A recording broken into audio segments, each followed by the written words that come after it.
Good afternoon, students. I hope I'm audible.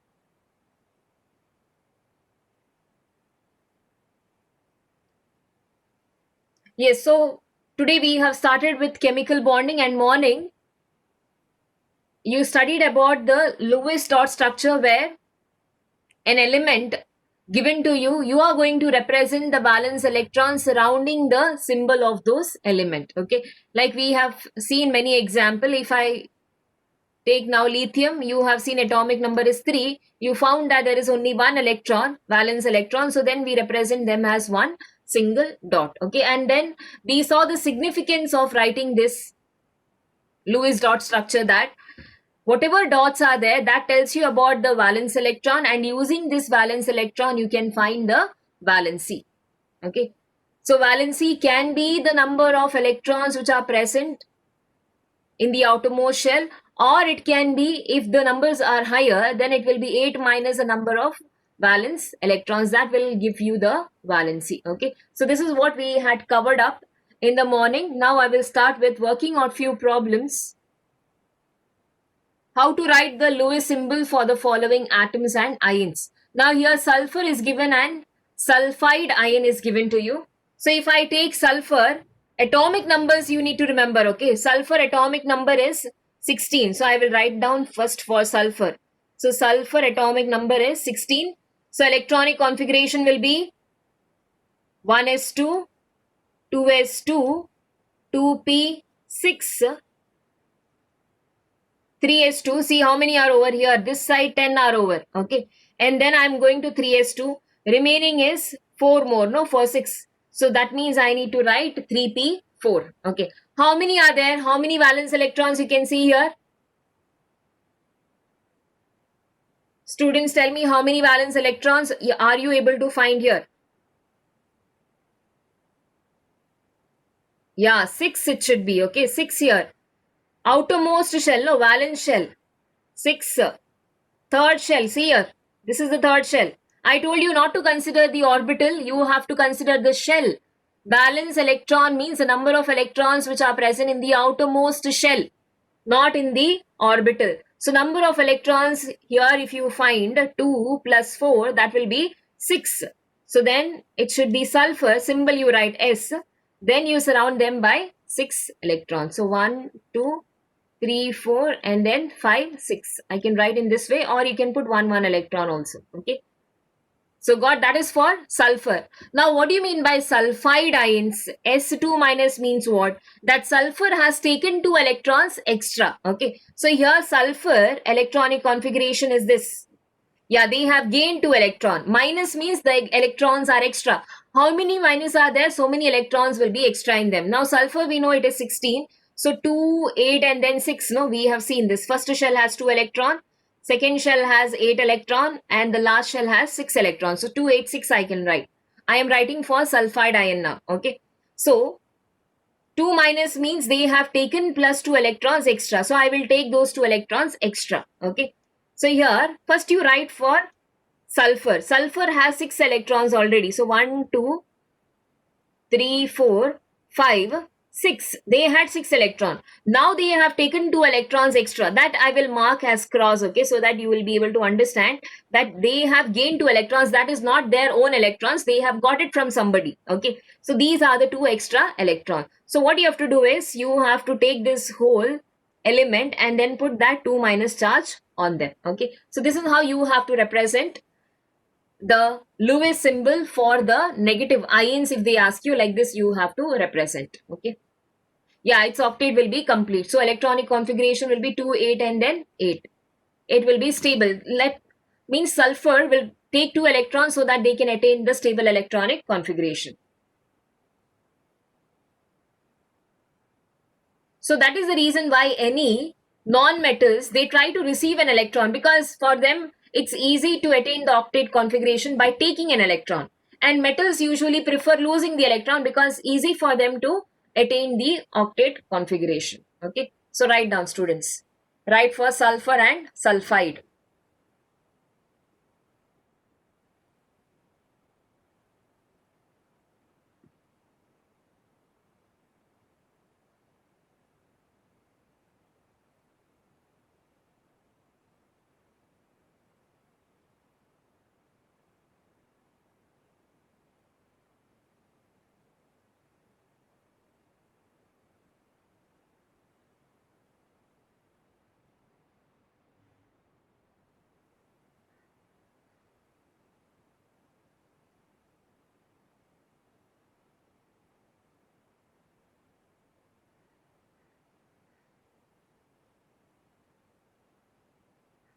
No, its atomic number will not change. Okay, atomic number will be same, and even the mass will not be affected that much, because the mass of the electrons are almost negligible. So that is the reason even the atomic mass doesn't change much. Okay, unless if there is addition of protons and neutrons, that will affect the atomic mass to a large extent. Here it will be almost negligible only.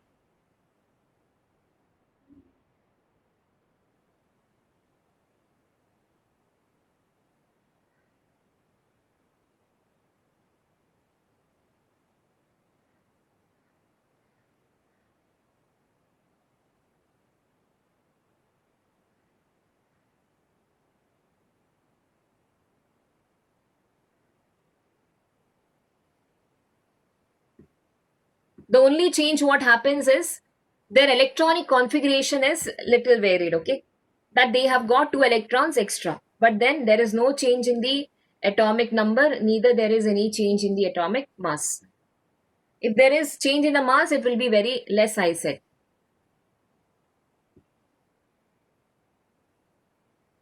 Okay, now done.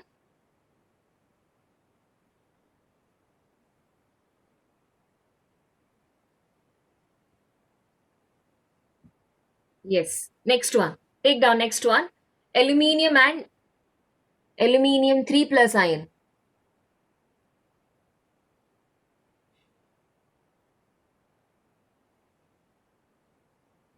No, this is fine. You can mark it. See that there is evenness. Okay, if there is 1 electron, then there is no issue. But then if you have when you are marking the dots, if you have 4 electrons, you mark them separately, one each. If it's 5, again you give 4 for each. Okay, why we are marking it like that?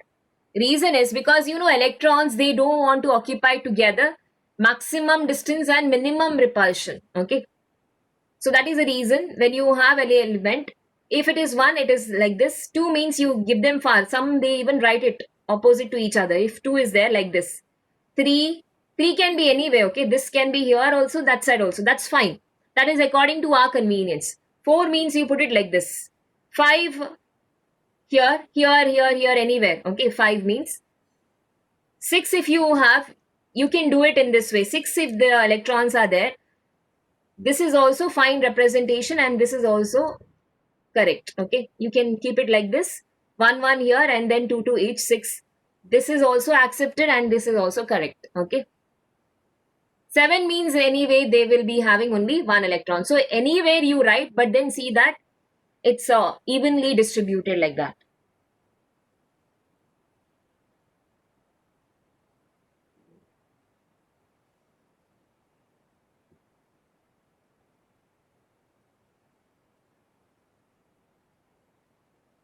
Yeah, for aluminium, how to do now? Did you all get?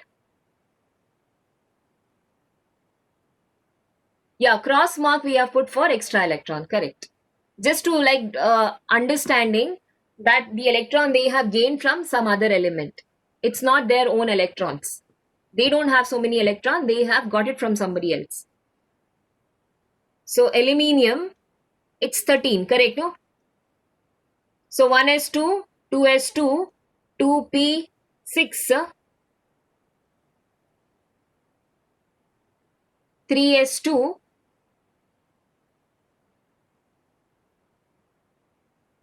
and then 3p1. So this will be aluminium. How many electrons?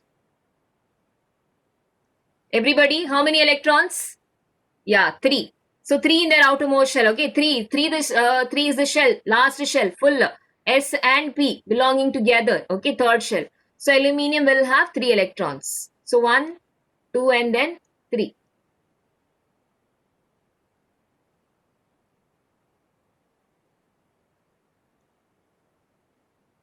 Then if it is aluminium 3 plus, see, aluminium 3 plus means they have lost 3 electron. No?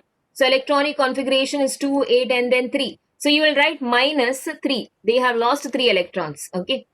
So lost 3 electron means this whole shell will go out. From this shell, all the electrons will go out. Okay. Then you just write aluminium. No.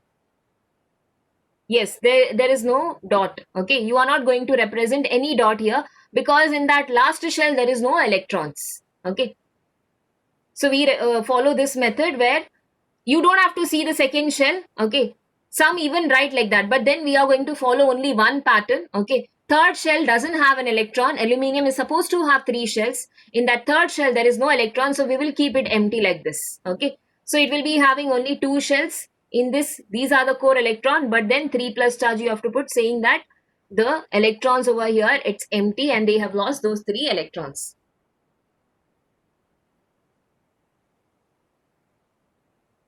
Yeah, okay, okay.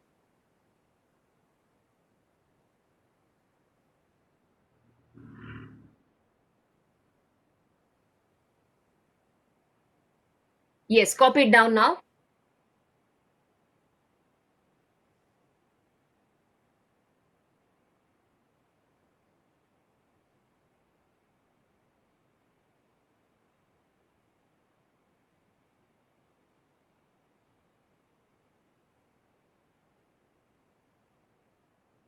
You have any doubts here?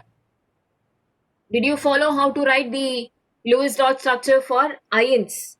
Now here I took one cation and one anion so that you are familiar.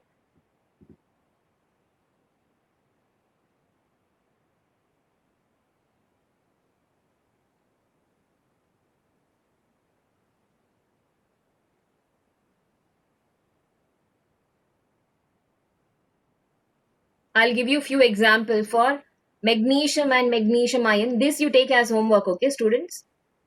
Magnesium and magnesium ion, nitride ion.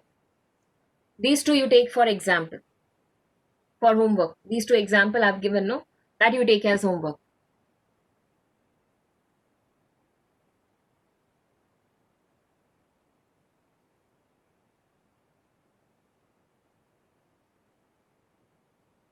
Six plus if they have. Then you have to remove, see, three electrons you'll be making the loss of three electron from here. 6 minus, if an element, usually it is not possible because 6 electrons they can't take. Metals and non-metal, maximum possibility is only this much, no? So then you have to show those electrons. You just have to put this, okay? Here you have to put 6 minus and then you have to show those electrons with the cross mark. If it is 6 minus like that.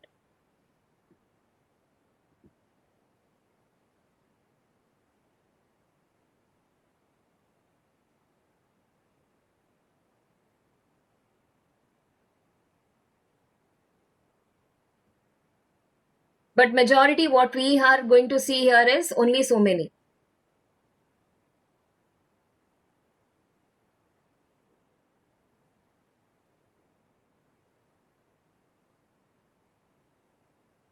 If it doesn't come in the third shell, that will be understood, okay? Like you can show the electronic configuration and then just write the outermost shell. That is the reason I said we don't have, because Lewis, he has concentrated only on the 8 electrons. So based on that only we are writing the electronic configuration. So such type of questions will not be given to you. In case if it is given like that, what you can do is, okay, suppose your question, your doubt is if a metal takes 6 electrons, correct? No, so plus 6 electrons. Then what you can do is you just have to put those cross marks, whatever 6 electrons they have taken, okay? Then write down the electronic configuration. Already they will have an electronic configuration. Write down these electronic configuration and then just put 6 minus, okay?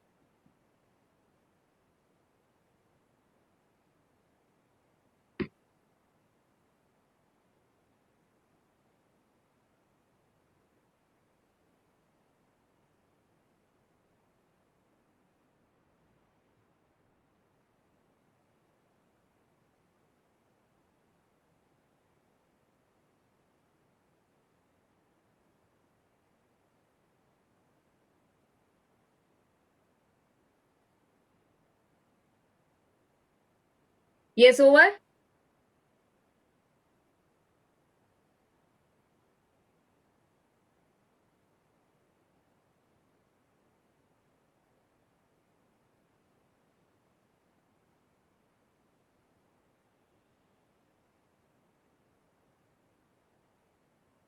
Where for aluminium here, aluminium it is 3 plus though. 3 plus means they have lost 3 electrons. So these electrons are not there only.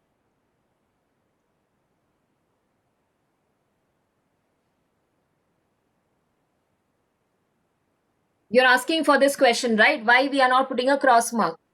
If you see the electronic configuration, it is 2, 8 and then 3. After removing 3 electrons, in this third shell, there is no electrons present. So if there is no electron, the configuration is going to be only 2 and then 8.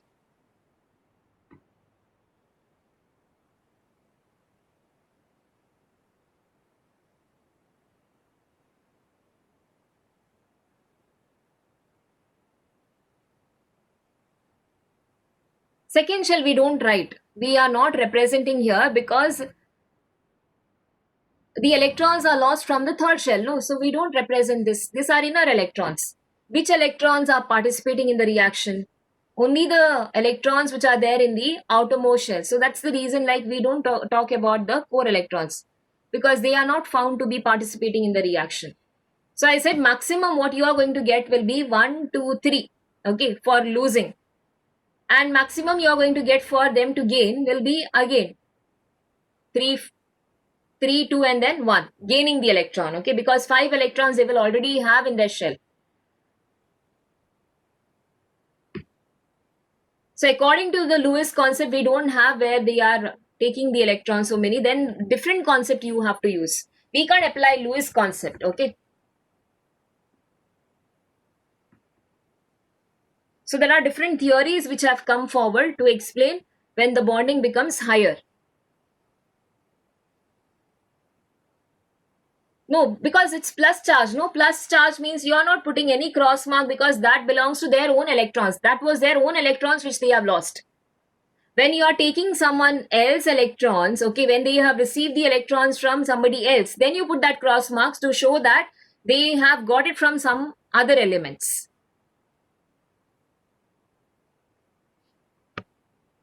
Now, for example, see here in this nitrogen case, N3 minus I gave, no? So nitrogen atomic number is 7. So 7 electrons they have. Total is 7, no? It is 1s2, 2s2, then 2p3. How many electrons are there in the outermost shell? 5 are there, okay? So this nitrogen, I should be writing it like this. 1, 2, 3, 4, okay? 5. I can distribute them also, but then let it be like this, okay? It's convenient. So plus, now 3 minus means what? They have to take extra 3 electrons. So plus 3 electron. So then how will you represent this? These electrons already they had with them. Okay. So 5. And then 1, 2, 3 they got it extra. So then you will put this as 3 minus. So which shows that they got completed, the octet got completed by receiving 3 electron. Yes, correct. If they are gaining electron, we should put a cross mark. If they are not gaining the electron, they are losing the electron, it was their own electrons. No. Why did I put the cross mark? Just to show you that already initially the nitrogen had only 5. These are extra electrons. So that is the reason we have to put 3 minus charge on the element. Okay, got the difference? Why we are putting this cross mark? Just to show that these many electrons they have received. Yes, okay, very good. And for the metal, we don't put that because it's their own electron. Now, for example, sodium if you take, okay, sodium atomic number 11, 2, 8 and then 1, okay. So then we will just write 1 sodium, sodium's 1 electron, you will just write it here, okay. Yes, good.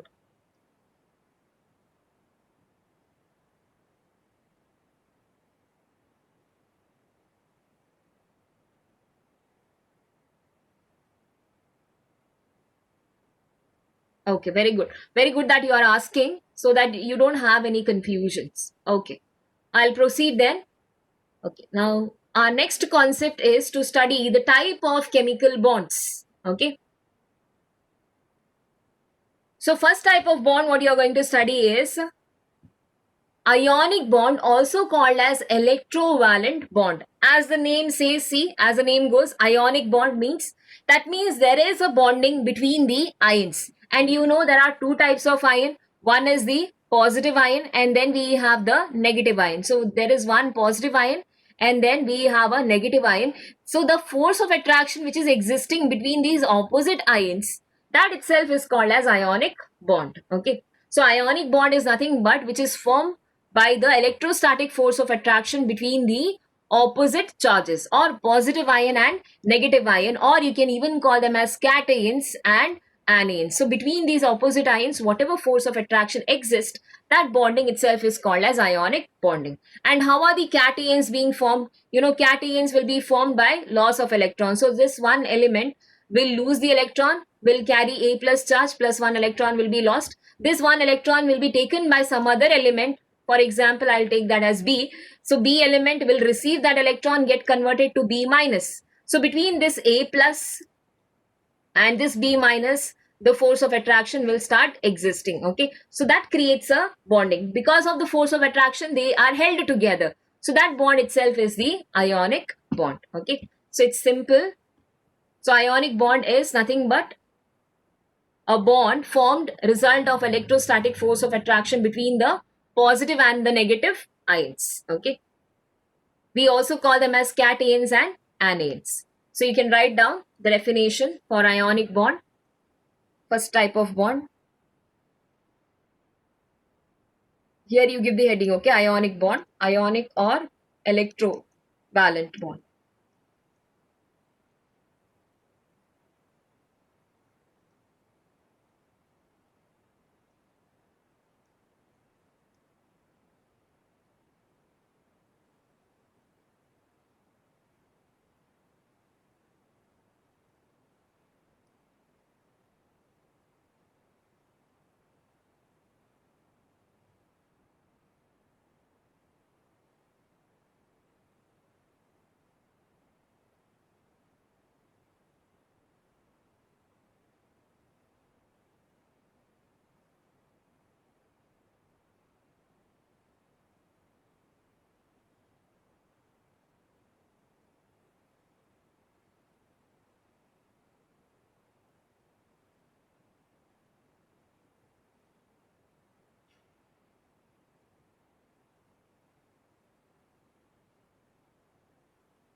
Yes. Shall we go for the example? I will explain this with the example how ionic bond is formed between the cations and the anions. So cations usually will be from the metal side and the anions you will be having from the non-metal side. Okay, so I'll go for the example. I hope you have finished, no? Done, no, students?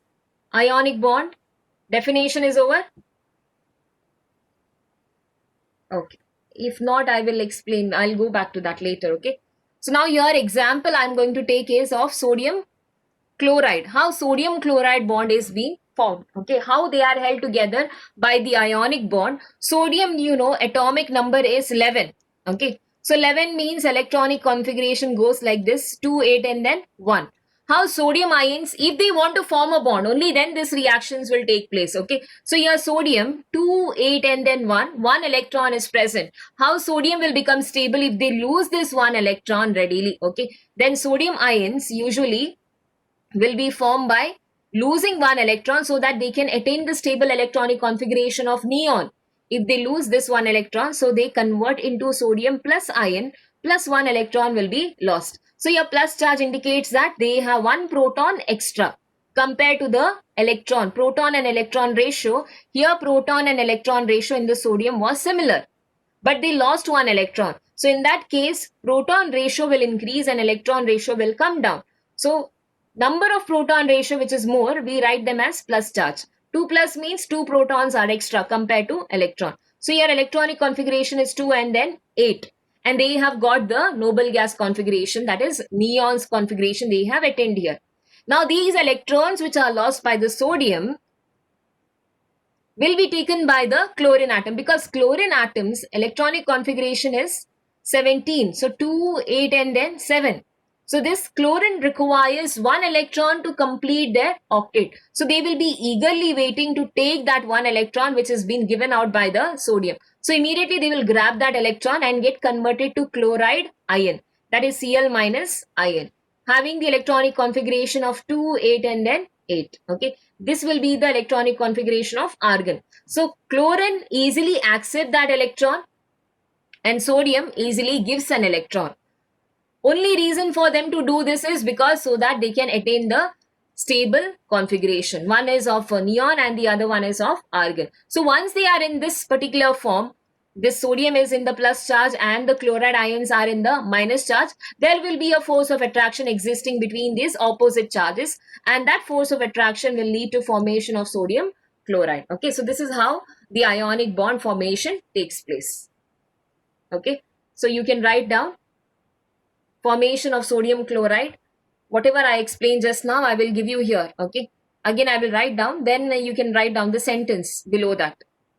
So sodium 11 is the atomic number. Electronic configuration 2, 8 and then 1. So they lose one electron to get converted to Na plus 1 electron. Then we have chlorine atom having electronic configuration of 2, 8 and then 7. Easily takes that electron to get converted to chloride ion. Okay.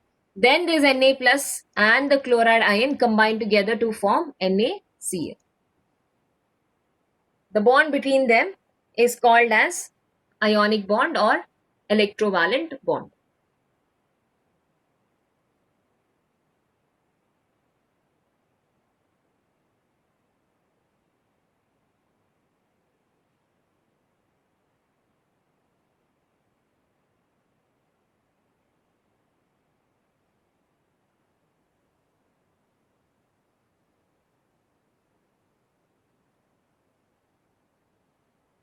No. They are not sharing the electron. Here there is transfer of electron. They are not sharing the electron. These electrons are not shared. Chlorine has taken all that electron. So they have got a negative charge and sodium has lost that electron. So due to that plus and the negative charge, there is a force of attraction. Due to that force, they are held together in the ionic bond. Okay.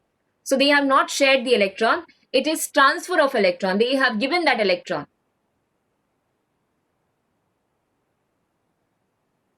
So the bond which is formed by transfer of electron is also called as ionic bond.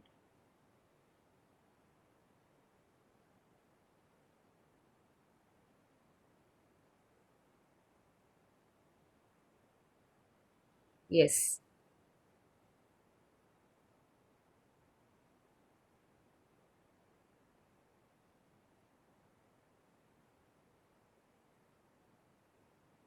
And ionic bonds you will be able to see between this metals and non-metals, okay, because metals are the one which easily loses the electron and non-metals are the one who will be eager to take the electrons. So between metals and non-metals, whatever bond exists, that will be always ionic bond.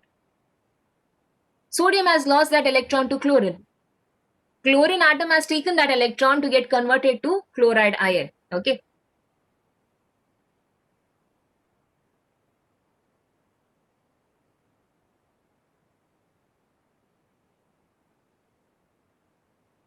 So one has given and the other one has taken it.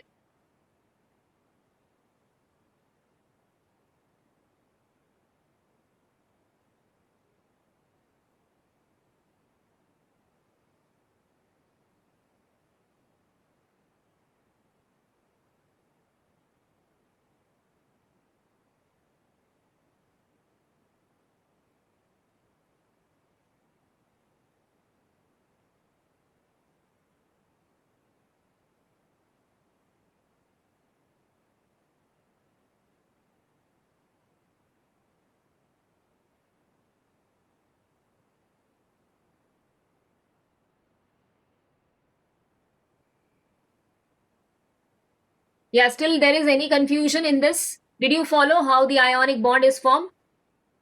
It is formed between the metals and the non-metals, I told you, because to form this ionic bond, you need ions, no? You need a positive ion and you need a negative ion.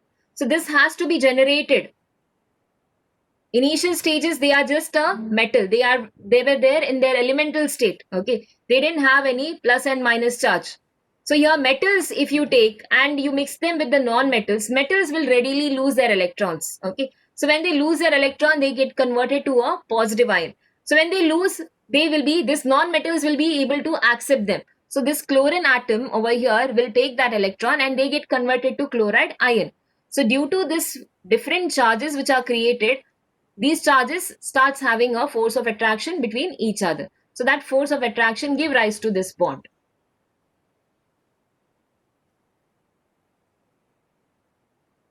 Now there are factors which favors this formation of ionic bond.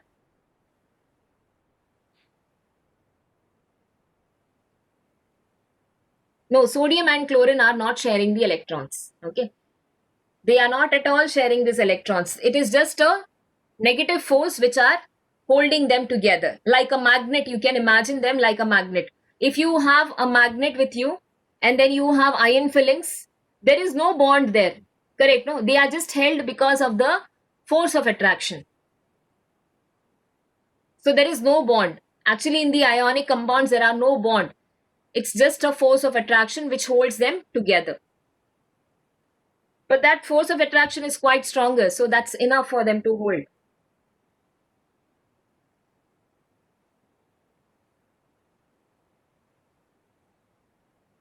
This valency, sodium valency is +1 and chloride valency is -1. Yeah, correct. Sodium valency is +1 and chloride is -1.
Yes, over. Shall we go for the next one?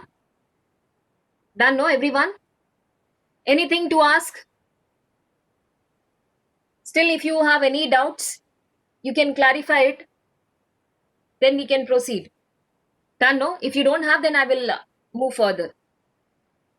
Okay, now we will go for next is what are the factors which favors this formation of the ionic bond. Okay, so there are basically three factors are there. See, you saw that there should be a cation to form an ionic compound. We require a cation and we require a anion. And how should be this cation? This cation should be formed, no, correct? They has to be formed. So that means they should be able to give out that electron very easily. That metals are there, no?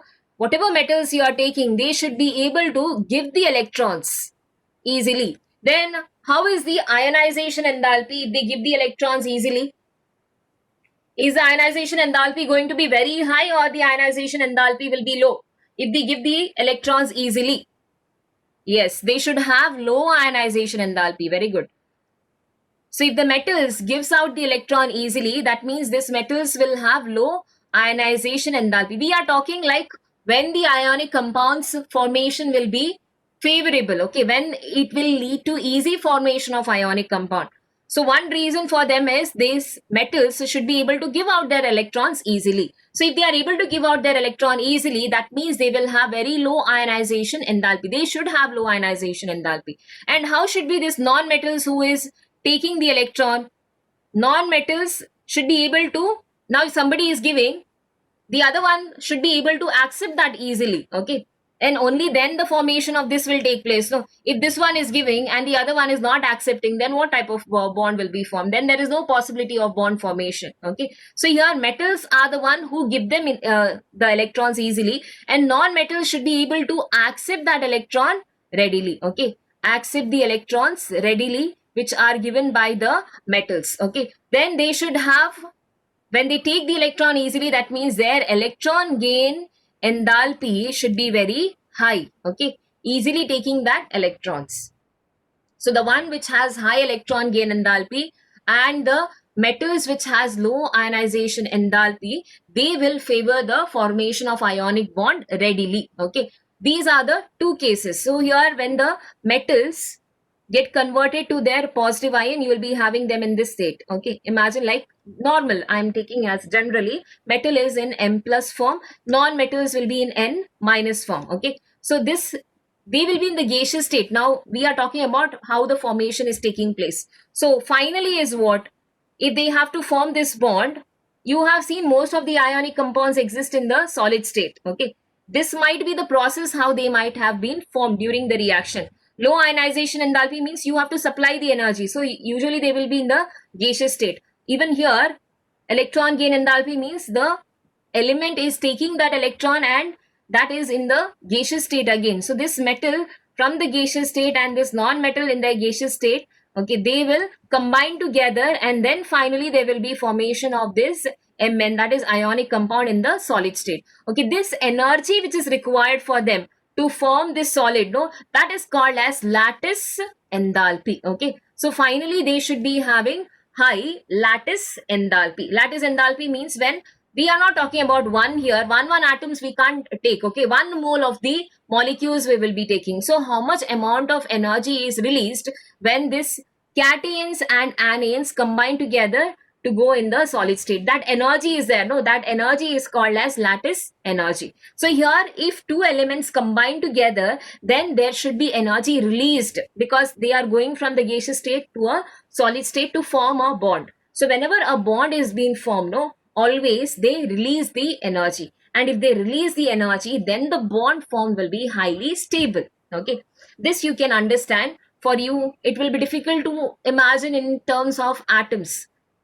Now if two peoples are friend, okay, that friendship doesn't, that bond between the friends doesn't grow just like that, no, it might have happened in a long run when the two people have helped each other. Okay, one friend might have helped the other friend and vice versa. Okay, both of them might be mutually helping them each other. Due to that help, the bond which has developed between them has become stronger. Okay, even here if two ions are there, if they have to have a stronger bond between them, there should be certain amount of energy released. More is the amount of energy released, more stable will be that particular bond. Remember that concept in mind. Okay, and always when the energy is released, the lower energy states are always a stable state. Higher energy states are never a stable one. Okay, the more you are towards the ground state, the more it will be the stable one. So here when this positive ions, the cations which are being formed, okay, when they combine with this negative ions, they release certain amount of energy.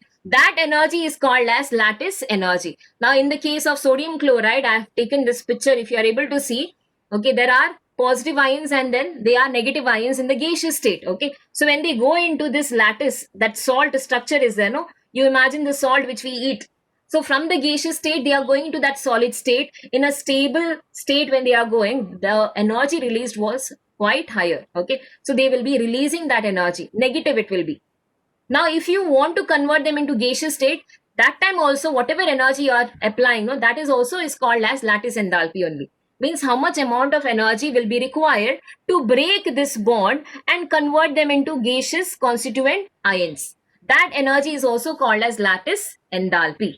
Okay, both are lattice enthalpy. Only the change is if you're going from the solid state to the gaseous state, then we have to supply the energy. Okay, but if they are coming from the gaseous state to solid state, they will release the energy.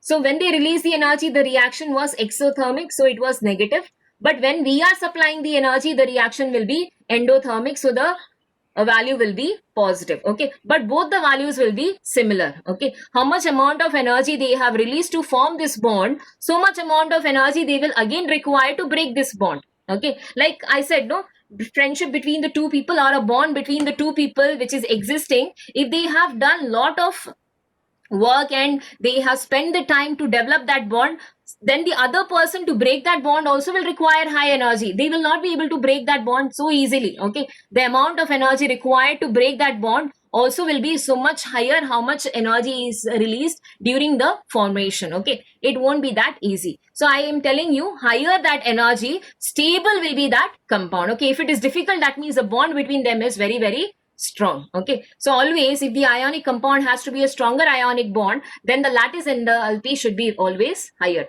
Higher is the lattice enthalpy, stronger will be that particular ionic compound. Okay, so these are the three factors which favors the formation of the ionic compound. One I told you is the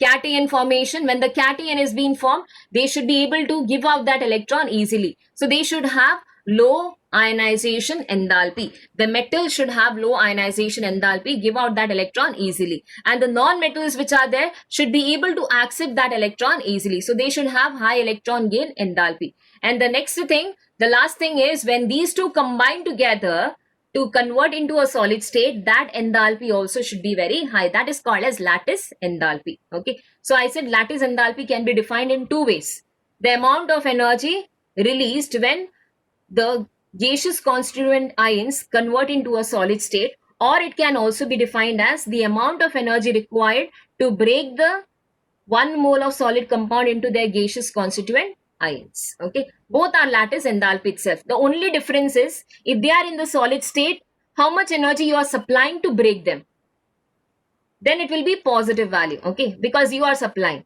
But when they are coming from the gaseous state to solid state, they will be releasing that energy. Okay, so both the way you should be familiar with it. Lattice enthalpy is this: how much amount of energy will be required to break 1 mole of this solid compound into their gaseous constituent ions. Then it will be positive because we have to supply, no, to break them. But if they are coming from different place and joining to form a solid, then they will release that energy to form that bond. Yes, now you can write down factors favoring the, write this down. Okay, I have taken them to the next slide. Factors favoring the formation of ionic bond. Low ionization enthalpy of the atom favoring forming the cation. High negative value of electron gain enthalpy forming the anion. And higher the lattice enthalpy, stable is the ionic compound formed.